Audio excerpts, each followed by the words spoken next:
unfortunately, this is such a difficult time right now. And, at the dinner table, come Thanksgiving and throughout the holidays, you might be experiencing an empty seat at the dinner table. How can you get closure right now when a lot of the things that we do as humans, we can't really mourn them right now? What advice do you give to them?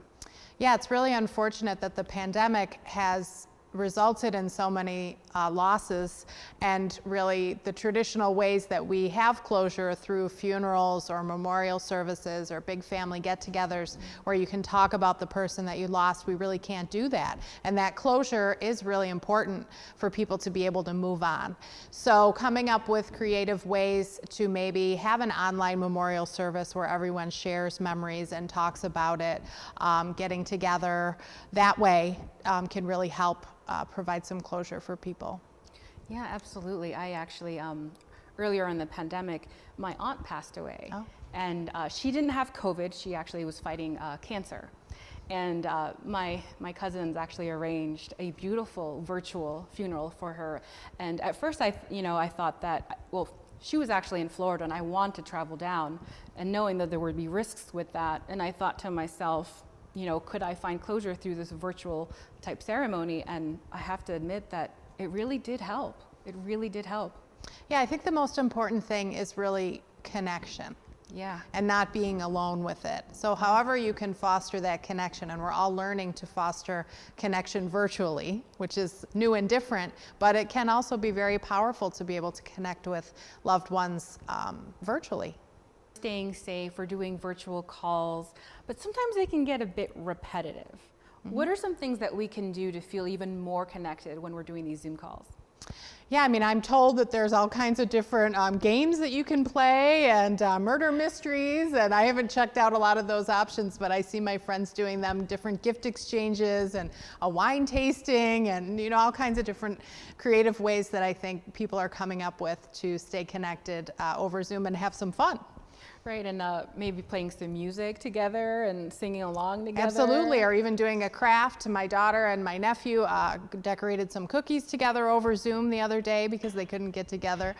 So I think there's a lot of different things that we can do, and I think focusing on gratitude and just really trying to find that joy and meaning in the holiday, that's part of our values, and really just trying to apply that to connecting with others virtually. Absolutely. And on a personal note, there's, doing those type of interactions with your family members, there's a lot of great apps out there that definitely makes it seem like you're right there. Mm-hmm. And you come away from the phone call like, oh, wow, I felt like we were in person, playing these board games or cooking together. Mm-hmm. It really takes it up a notch. Absolutely. Yep. Many of us are suffering from COVID fatigue.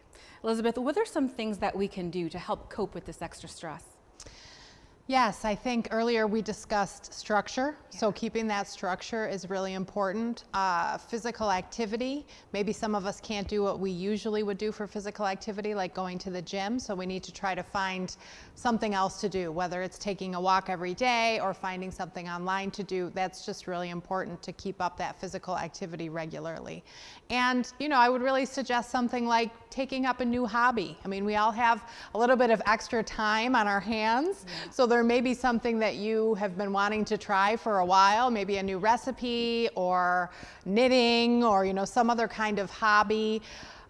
Setting up a game night or some kind of ugly sweater exchange or something, for example, virtually with your friends is something that we have time to do now, when usually we don't have a lot of extra time during the holidays. I've definitely taken up a few recipes myself for these last few months. And I guess, it goes to play with what we've been seeing at the supermarket. So when flour, when the pandemic first hit, there was no flour, eggs and such, because that's what we were doing to try and cope. Yes, absolutely. And so I think taking up new recipes is a good thing, but at a certain point, we also have to make sure that they're healthy recipes and that we're not overindulging, because certainly it's tempting when you're home working to overindulge maybe in caffeine, carbs, alcohol, for example. So we also need to keep an eye on that and make sure that we're keeping that structure that we would keep even when we were working out of the out of the home and make sure that we're not overindulging and regretting it later. So ways to cope, would those be things that, you know, I enjoy to do, taking some me time for myself? Yeah, absolutely. I think certainly myself, during a usual holiday season, there's no time for me time, no time to read or just relax. So this is an opportunity, I think, for some of us to take a step back and say, you know, there's a lot of stress. What's really helpful for me? And that's really an individual, personalized thing. Some people might want to take that hot bath or just curl up with a holiday movie that you wouldn't have time to watch normally. For example, at my house, I have a wood-burning fireplace that I haven't used for years because usually we're running around during the holidays and we just need to get, you know, the things together to get that working. So this year we're definitely going to take advantage of that. How important is sleep to mental health? There's actually a study out that shows that women, especially women, have been really impacted by their sleeping pattern during the pandemic. Yeah, sleep is vital to being able to manage our mental health and being able to manage our thoughts and stay calm and not get too anxious. So sleep hygiene is really very important.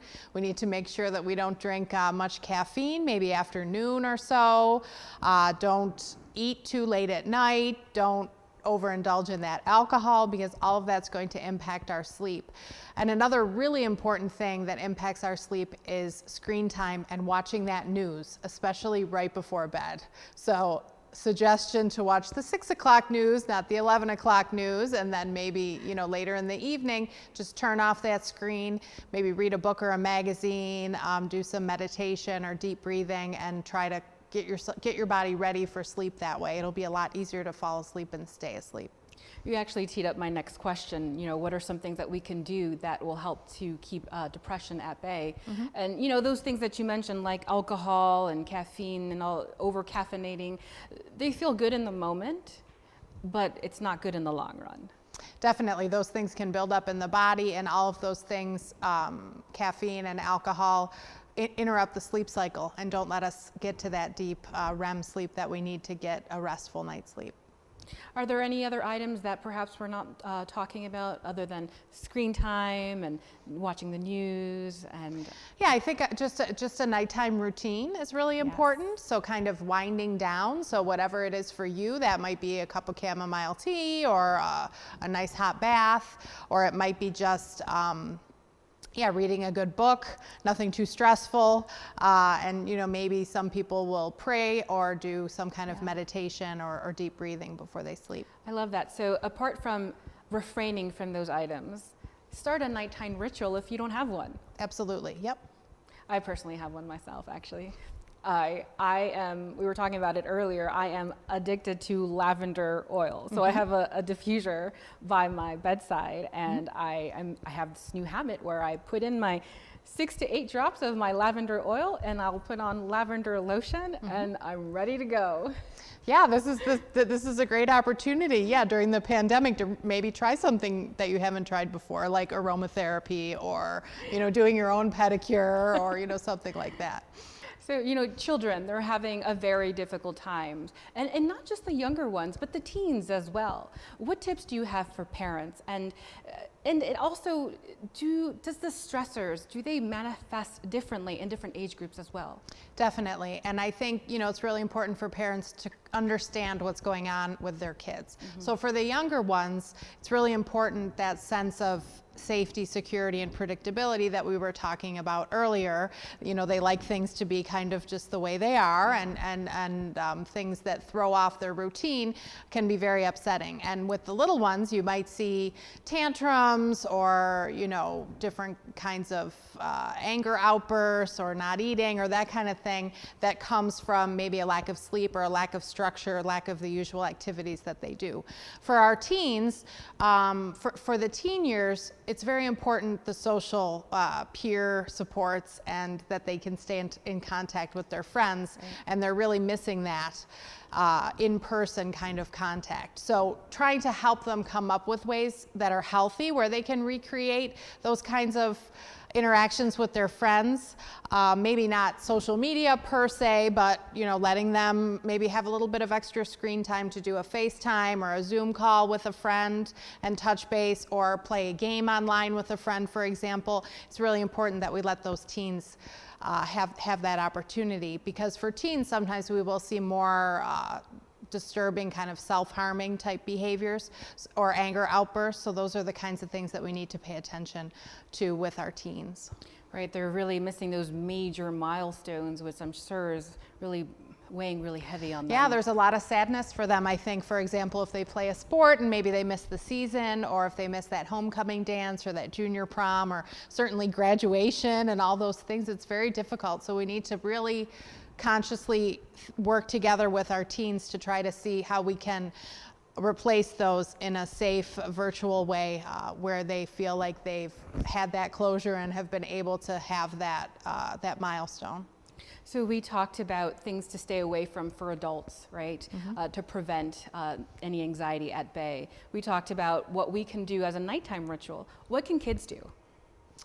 Well, I think kids need to work with their parents to see, what works for them. So again, I know sometimes my kids will get a little bit anxious, and so then we'll do a little deep breathing exercise. Sometimes we do a little stretching or a little yoga together, or we'll go out and take a walk. Let's talk this through and maybe come up with something. Have a family game night.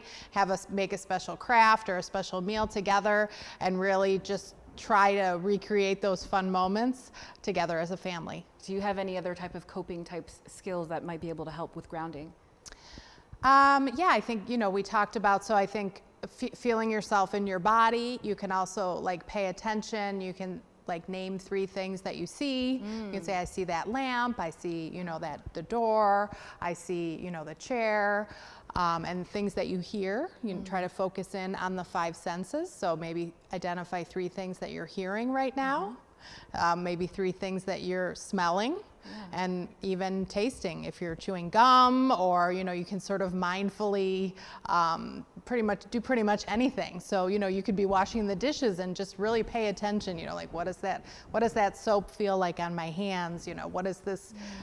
Just being in your body keeps your mind from going places, because you really want to focus on things that you can control. And because so many things right now are outside of our control, focusing in on things that you can control is really powerful. That's so helpful. I can see how that, focusing on the 5 senses can help you deflect from the moment, right? And focus on, what do I smell, what do I breathe, and so on. That could really help with some grounding. Yep, definitely. It's for a panic attack, or even if you just feel your mind, going out of control, worrying about something, or worrying about a family member's health or something, it just helps maybe before you make that phone call to them to just come into yourself, come into your body, do some grounding, and then, be prepared to have that conversation.